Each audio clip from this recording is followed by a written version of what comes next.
6h-9h, Good Morning Business. Camaïeu, Koukaï, San Marina, Pimki, Cop Copine, on a appris cette nuit. CEA qui en est à sa 3e restructuration. Qui est le prochain? On est avec Emmanuel Leroc, délégué général de Procos. Bonjour, la Fédération pour la promotion du commerce spécialisé. Est-ce qu'il y a un sujet particulier sur ces marques des années 90? Bonjour.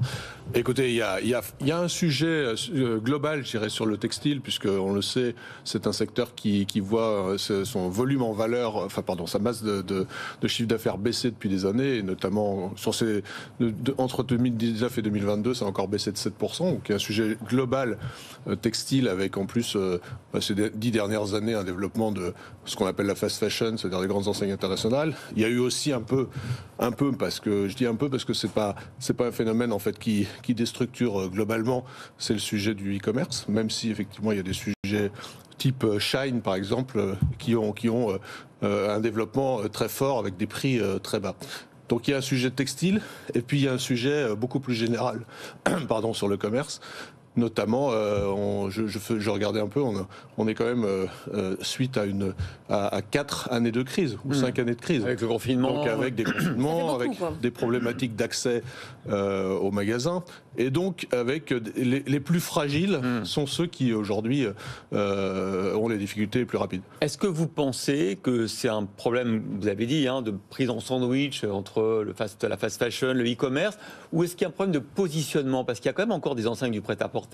Il y a Kiabi qui marche très bien. Oui, Sandro, tout ça. Il y a des choses qui marchent, qui fonctionnent.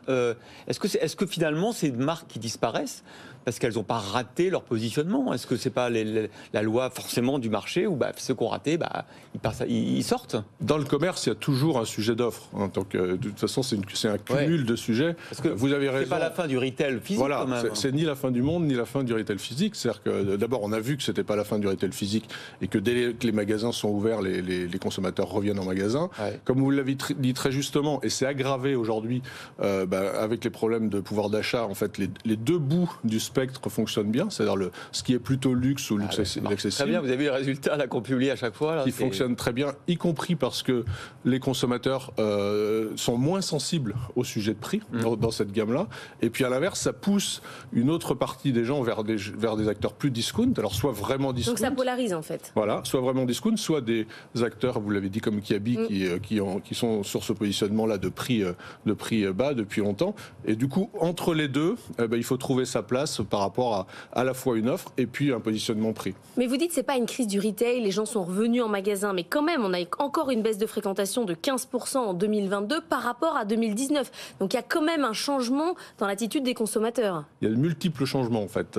Vous avez raison, la baisse de fréquentation n'a pas commencé avec la Covid. On mesurait à peu près 4-5% par an de baisse de fréquentation, qui est lié à un nouveau comportement par rapport au fait de se déplacer en magasin. Avant, on allait flâner, on achetait par impulsion. Aujourd'hui, on sait ce qu'on va acheter et on se déplace moins souvent. Et aujourd'hui, on mesure même, nous, 19% de baisse par rapport à 2019.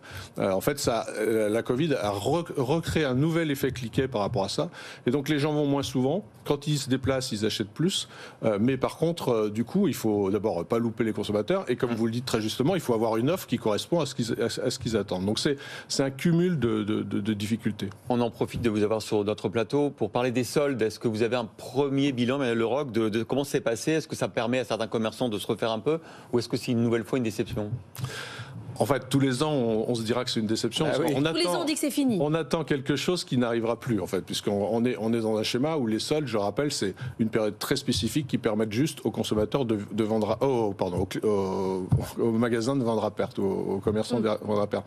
Mais aujourd'hui, tout ça rentre dans un sujet de promotion beaucoup plus long, on va dire entre le Black Friday et les soldes, mais plus largement. Donc, je dirais c'est une déstructuration globale du marché. Aujourd'hui, les soldes, pour répondre à votre question, et janvier, on mesure quand même, et c'est là où il faut après regarder ça dans le détail, on mesure une hausse de chiffre d'affaires par rapport à 2022, de l'ordre de 13%. Mais par contre, quand on regarde par rapport à 2019, où janvier 22, c'était en fait un très mauvais mois. Alors, on s'en souvient pas, mais il y avait encore des mesures de Covid. On incitait les gens à faire du télétravail. Et donc, on est à plus 13 sur du moins 13. Donc, de toute façon, on est revenu revenu en gros au chiffre d'affaires de 2019, ce qui n'est pas si catastrophique. Mais par contre, lorsqu'on regarde plus dans le détail, c'est sans tenir compte de hausses de prix qui ont eu lieu en 2019. Comme ces hausses de prix sont de l'ordre de 5%, en gros, le marché a baissé de 5% en valeur, en volume à nouveau pendant cette période. Donc on est dans une difficulté de volume. Et le commerce, c'est une activité de marge, en fait. On achète des produits, on les revend. Et aujourd'hui, l'ensemble des indicateurs sont plutôt au rouge.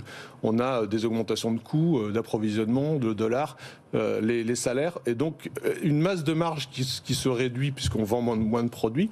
Et par voie de conséquence, les acteurs qui doivent rembourser des PGE, voire même les acteurs, pour revenir à certains que vous citiez tout à l'heure, qui n'avaient pas bénéficié parce que de superbes règles européennes ne les empêchaient d'en bénéficier parce qu'ils étaient en problème en 2019. Du coup, ils n'ont pas de trésorerie. Et donc, une fois qu'on n'a pas de trésorerie, Comment vous voyez l'avenir là ? On va avoir d'autres marques connues qui vont avoir des difficultés, ou celles qui arrivent quand même à faire de l'omnicanal, à vendre un peu partout, vont s'en sortir, ou... Écoutez, de toute façon, c'est certain qu'il y aura, compte tenu de ce qui se passe en 2023, sans parler des incertitudes sur la consommation, il y aura forcément des conséquences qui ne seront pas, et j'espère, obligatoirement aussi dramatiques que des réseaux, mais qui seront des fermetures de magasins, parce qu'en fait, la réalité, si les loyers augmentent, les salaires augmentent, il faut trouver des manières de passer le cap. Et c'est là où il faut bien regarder le sujet très vite, y compris avec le gouvernement, dans le cadre d'un plan commerce, parce qu'effectivement, il ne faut pas laisser ce sujet s'installer, ce qu'on appelle la vacance commerciale, parce qu'en fait, c'est une espèce de boule de neige qui s'auto-entretient. Et donc, il faut surtout arrêter tout de suite ces problématiques d'hémorragie. Merci beaucoup, Emmanuel Leroc, délégué général de Procos, la Fédération pour la promotion du commerce spécialisé, d'avoir été notre invité.